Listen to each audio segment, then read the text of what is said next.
बिल्कुल रिपीट होगी कांग्रेस। और अभी तक जो रूल था कि ऑल्टरनेट बीजेपी कांग्रेस की सरकार बन रही थी, और इस चीज को हम स्ट्रांगली एड्रेस करेंगे कि कोई भी एग्जाम में कोई भी तरीके की इरेगुलरिटी ना हो, चाहे सरकार में हम आ पाए या नहीं आ पाए, हमारे सामाजिक स्तर के जो हमारे प्रयास हैं उनसे करें, पर ये चीज हम स्ट्रांगली एड्रेस करें। 10 दिन के अंदर ऋण माफी की बात करी थी, उसके बाद में वो मुकर गए। आप जब मैदान में जब जाते हैं, अपने मुद्दों को लेकर जाते हैं, कहीं ना कहीं ये चीजें आपको फेस करनी, महिला के लिए घर में मतलब सुबह उठने से लेकर गैस सिलेंडर से शुरुआत होती है, चूल्हा जलाने से शुरुआत होती है। अगर वहां से हम देखते हैं तो हर चीज को कांग्रेस पार्टी ने बहुत अच्छी तरह लोगों तक राहत पहुंचाई है। और जहां तक है कि हमने एजेंडा क्या रखा था और हम कितनी % तक उसको अचीव कर पाए, तो हर बार यही कोशिश रहेगी कि जितनी बार पिछली बार में जितना हम % हमारे मुद्दों को अचीव कर पाए, उससे बेहतर ही नेक्स्ट कार्यकाल योजनाएं हैं उनमें रजिस्ट्रेशन अगर एक ही जगह पे हो रहा है, सारी समस्याओं का निवारण एक ही जगह पे हो रहा है, तो वो पब्लिक की कन्वीनियंस के लिए ही है। बाकी जहां तक हम अपोजिशन का बात करें तो विपक्ष का काम है मुद्दे उठाना, और सरकार ने काम इतना अच्छा कर दिया कि मुद्दा कोई मिल ही नहीं रहा है, तो किस चीज को मुद्दा बनाए।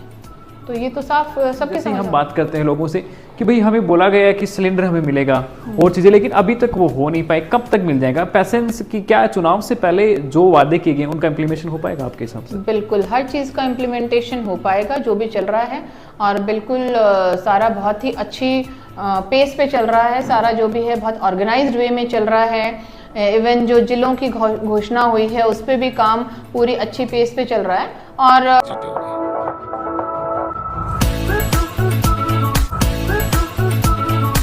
नमस्कार साथियों, मैं महेंद्र फोगाट और आप देख रहे हैं news 24 Shekhawati. Youth in politics में आज हमारे साथ हैं शिखा जी। तो सबसे पहले तो आपको मैम बहुत बहुत स्वागत है हमारे चैनल पे। Thank you Mahendra ji. अब मैम जो है कांग्रेस से अभी उम्मीदवार हैं चौमू विधानसभा से। मैम इस विधानसभा में हमने देखे थे कि कुछ मेजर इश्यूज हैं, और ज़्यादा अगर मैं बात करूं तो लगभग पानी का मुद्दा है, कॉमन मुद्दे हैं। आप कांग्रेस से यहाँ पे मैदान में उतर रहे हैं, क्या कुछ चौमू के अंदर स्थितियाँ हैं कांग्रेस के लिए?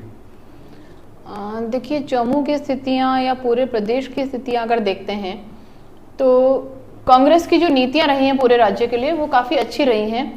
और अगर खाली हम चौमू की बात करते हैं तो डेफिनेटली यहाँ पे जैसे आपने बताया कि पानी का मुद्दा है, काफ़ी बड़ा मुद्दा है। यहाँ पे हमें सिंचाई का पानी भी चाहिए, हमें पेयजल भी चाहिए, और जल दोहन इतना हो चुका है कि जो ग्राउंड वाटर लेवल है वो काफ़ी नीचे जा चुका है। तो हमें कहीं ना कहीं नदियों से पानी चाहिए सिंचाई के लिए, हमें बिसलपुर से सप्लाई चाहिए पेयजल के लिए। दूसरा, एक तो पानी है नहीं, दूसरा पानी का ड्रेनेज कहाँ हो, सीवरेज, वो भी एक मुख्य समस्या है। यहाँ की नई नई सड़कें बनती हैं और नालियाँ खुल जाती हैं सड़कों पे, सारी कॉलोनीज में सड़कें टूट जाती हैं तुरंत बनते ही। तो ये सब एक मेजर समस्या है जो हम जरूर एड्रेस करना चाहेंगे अगर हम उसमें आगे आ पाते हैं तो। जी मैं कांग्रेस से यहाँ टिकट की बात करूँ, आप कितना आश्वस्त करना चाहेंगे, क्योंकि लोग तभी साथ जुड़ पाते हैं कि शिखा जी हमारे साथ मैदान में है। कितना आश्वस्त करना चाहेंगे आपके कार्यकर्ताओं को और उन वोटर्स को जो आप में विश्वास करते हैं? अभी तक किए हुए मेरी मेहनत पे, मेरे परिवार की मेहनत पे, और मेरे साथ जो जुड़े हुए लोग हैं उनके इमोशंस, उनके सपोर्ट की वजह से मुझे पूरा विश्वास है कि कांग्रेस पार्टी मुझ पर विश्वास करेगी, आला कमान मुझ पर विश्वास करेगा, और मुझे ज़रूर मौका देंगे कि मैं अगले इलेक्शन में कांग्रेस को आगे ला पाऊँ। आप एक यूथ हैं और आजकल यूथ में कांग्रेस का क्रेज बढ़ रहा है। जैसे जैसे राहुल गांधी जी ने जो यात्रा करी थी, तो आपको क्या लगता है इस विधानसभा के अंदर उस यात्रा का कहीं ना कहीं रिजल्ट्स में कुछ इफेक्ट देखने को मिलेगा? देश की सबसे पुरानी पार्टी कांग्रेस पार्टी, एकमात्र ऐसी पार्टी जो देश के कोने कोने में, गांव गांव, ढानी ढानी, हर आम जन तक पहुंची हुई पार्टी है। और उसका लीडर अगर एक 4000 किलोमीटर जितनी यात्रा करते हैं पैदल, पूरे देश को घूमते हैं, लोगों से मिलते जुलते हैं, उनकी समस्याओं को सुनते हैं, तो यूथ उनसे क्यों नहीं जुड़ेगा। और यूथ का क्रेज बिल्कुल चौमू में भी बिल्कुल है कांग्रेस के प्रति। और मेरे ख्याल से आजकल का जो युवा है वो इतना समझदार हो चुका है, वो स्थितियों का विश्लेषण कर सकता है। इसलिए शायद कहीं उसने विश्लेषण कर ये चीज़ चुनी कि यही पार्टी है जो आज़ादी के बाद हमारे देश को इस स्थिति में ला पाई कि हम दूसरे बांग्लादेश या पाकिस्तान नहीं बने, और यही पार्टी है जो हमारे विकास को और देश को मतलब विकास के साथ आगे ले जाएगी।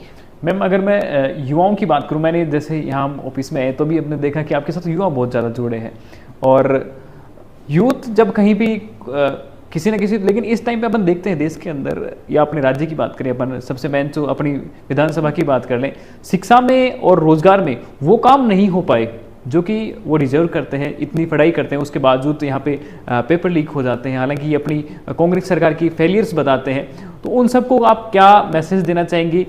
अगर वो सरकार दोहराते हैं तो क्या यूथ को आप आश्वस्त करेंगे आप कितना कि इस बार जो ऐसी जो गलतियां पिछले टाइम आरपीएससी के थ्रू हुई है या जैसे भी हुई है वो कहीं ना कहीं दोहराई नहीं जाएंगी? आज आप मेरा इंटरव्यू ले रहे हैं और मैं यहाँ पर, मुझे लगता है कि मैं मेरी शिक्षा के बदौलत ही यहाँ बैठी हूँ जी। तो शिक्षा तो बिल्कुल बेसिक चीज़ है जिसमें कहीं कोई करप्शन नहीं होना चाहिए, और हमारा सरकार का फोकस ही शिक्षा होना चाहिए।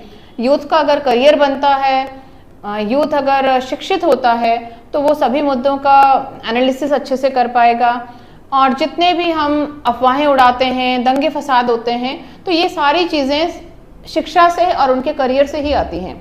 अगर यूथ सेटल्ड होगा, अपने जो भी मतलब उनकी लाइवलीहुड है वो अच्छे से कमा पाएगा, अपना जीवन यापन अच्छे से कर पाएगा, तो बहुत सारी समस्याएं उससे हट जाएंगी हमारे समाज से। दूसरा, जहाँ तक आप पेपर लीक की बात करते हैं तो डेफिनेटली ये नहीं होना चाहिए।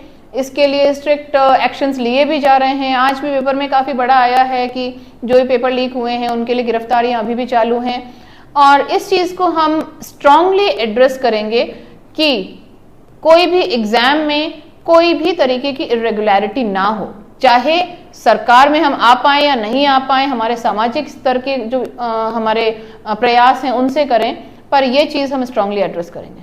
मैम, जब जैसे ही बात करते हैं लोग कि कांग्रेस ने 10 दिन के अंदर ऋण माफी की बात करी थी, उसके बाद में वो मुकर गए। आप जब मैदान में जब जाते हैं, अपने मुद्दों को लेकर जाते हैं, कहीं ना कहीं ये चीज़ें आपको फेस करनी होती होगी, तो उसको आप कैसे डील करते हैं? कैसे आप लोगों को कन्विंस करते हैं कि हाँ ये चीज़ें मुझे हो सकता है नेक्स्ट टाइम, पिछले टाइम में कुछ गलतियां रही होंगी लेकिन इस बार हम अच्छा करेंगे? आप कैसे कन्विंस कर पाते हैं और कितना आपको इसका पॉजिटिव फीडबैक मिलता है? देखिए, इस बार जो कांग्रेस पार्टी की परफॉर्मेंस रही है पिछले 4.5 साल में, बहुत ही काबिले तारीफ रही है। लोगों की जो आर्थिक समस्याएं थी, बिजली को लेकर हुई, या महिला के लिए घर में मतलब सुबह उठने से लेकर गैस सिलेंडर से शुरुआत होती है, चूल्हा जलाने से शुरुआत होती है, अगर वहां से हम देखते हैं तो हर चीज़ को कांग्रेस पार्टी ने बहुत अच्छी तरह लोगों तक राहत पहुंचाई है। और जहां तक है कि हमने एजेंडा क्या रखा था और हम कितनी % तक उसको अचीव कर पाए, तो हर बार यही कोशिश रहेगी कि जितनी बार पिछली बार में जितना हम % हमारे मुद्दों को अचीव कर पाए, उससे बेहतर ही नेक्स्ट कार्यकाल में कर पाए। जी मैम, जैसे अभी इस टाइम पे अपन करंट की बातें करें तो राहत कैंप के थ्रू आप लोगों तक पहुंच रहे हो, लेकिन जब अपोजिशन से बातें होती हैं, राहत कैंप को वो कहते हैं गैर जरूरत है, इसके डाटा वगैरह सब अवेलेबल थे पहले से, तो क्या ज़रूरत है इसको? आप कैसे मानते हैं कि कहीं ना कहीं ये सिर्फ लोगों को लाइन में लगाने का काम है? इस पर क्या रही? आप अगर राहत कैंपों में जाएं तो मैंने अभी तक बहुत लंबी लाइनें वहाँ देखी नहीं, क्योंकि रेगुलरली कैंप्स लग रहे हैं, स्थायी कैंप भी हैं, और फिर हर पंचायत में जाकर 2-2 दिन के अलग से कैंप भी हो रहे हैं। पूरा प्रशासन वहाँ बैठा रहता है लोगों की हेल्प के लिए, एक वेटनरी डॉक्टर स्टाफ से लेकर वहाँ पर जो उस तहसील के SDM होंगे, हर अधिकारी, हर कर्मचारी वहाँ पर होता है। तो लाइनें बहुत लगी नहीं हैं, राहत डेफिनेटली पहुँच रही है, क्योंकि पशुधन योजना है और गैस सिलेंडर योजना है, बहुत सारी जो 10 योजनाएं हैं उनमें रजिस्ट्रेशन अगर एक ही जगह पे हो रहा है, सारी समस्याओं का निवारण एक ही जगह पे हो रहा है, तो वो पब्लिक की कन्वीनियंस के लिए ही है। बाकी जहाँ तक हम अपोजिशन का बात करें तो विपक्ष का काम है मुद्दे उठाना, और सरकार ने काम इतने अच्छे कर दिए कि मुद्दा कोई मिल ही नहीं रहा है, तो किस चीज़ को मुद्दा बनाए?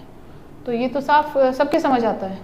तो जो आइडियोलॉजी है कांग्रेस की कि हर एक उस तबके के लास्ट तक वो आपकी जो योजना है उनका इम्प्लीमेशन होना चाहिए, आपको क्या लगे? लेकिन जैसे ही हम बात करते हैं लोगों से कि भाई हमें बोला गया है कि सिलेंडर हमें मिलेगा और चीज़ें, लेकिन अभी तक वो हो नहीं पाए, कब तक मिल जाएगा? पैसेंस की क्या चुनाव से पहले जो वादे किए गए उनका इम्प्लीमेशन हो पाएगा आपके हिसाब से? बिल्कुल, हर चीज़ का इम्प्लीमेंटेशन हो पाएगा जो भी चल रहा है, और बिल्कुल सारा बहुत ही अच्छी पेस पे चल रहा है, सारा जो भी है बहुत ऑर्गेनाइज्ड वे में चल रहा है। इवन जो जिलों की घोषणा हुई है उस पर भी काम पूरी अच्छी पेस पे चल रहा है, और मुझे लगता है कि अगले महीने 2 महीने में ही आपको एक अच्छा रिजल्ट देखने को मिलेगा कि सब चीज़ें इम्प्लीमेंट हो चुकी हैं। जी, अगर मैं बात करूं, कर्नाटका चुनाव में अच्छा परफॉर्मेंस करा है कांग्रेस पार्टी ने और एक मेरिकल की तरह वहां पे उभर के आई है, क्या वो जो जादू वहां पे हुआ है उस पर क्या यहाँ राजस्थान विधानसभा में 2023 के चुनाव में क्या वो यहाँ पे देखने को मिलेगा ऐसा कैसा कुछ मेरिकल?